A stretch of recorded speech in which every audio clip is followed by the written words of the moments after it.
Syederalun, pengurus provinsi atau Pengprov Persatuan Catur Seluruh Indonesia atau Percasi Aceh periode 2021-2025 dikukuhkan di Hermes Place Hotel Banda Aceh pada Sabtu 20 Agustus 2022 malam. Sekjen Pengurus Besar atau PB Percasi Pusat Hengki mengatakan bahwa pengukuhan tersebut dilakukan sesuai dengan surat keputusan perihal pengukuhan Percasi Aceh. Ia mengatakan pengukuhan tersebut seharusnya sudah dilakukan pada tahun sebelumnya. Namun akibat pandemi COVID-19, pengukuhan Pengprov Percasi Aceh baru bisa dilakukan tahun ini.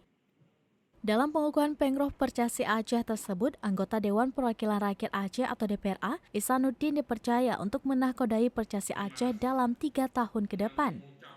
Pengukuhan Pengprov Percasi Aceh tersebut dilakukan langsung oleh Ketua Umum PB Percasi, Dr. Andes GM Utut Ardianto.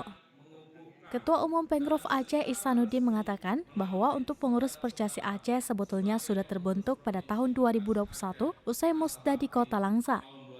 Namun akibat pandemi COVID-19, pengukuhan pengurus Percasi Aceh terpaksa ditunda terlebih dahulu. Pasca terpilih menjadi Ketua Pengprov Percasi Aceh, ia mengatakan pihaknya sudah melakukan 3 kali event kejuaraan catur di Aceh. Dan pada September yang akan datang, pihaknya juga akan buat pelatihan pelatih dan wasit di Kota Banda Aceh. Selain itu, dalam waktu dekat juga pihaknya akan mengirimkan 4 atlet catur dari Aceh untuk melakukan tryout di Malaysia.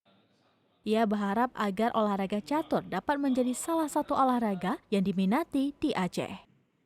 Dari Banda Aceh, Indra Wijaya, Serambion TV.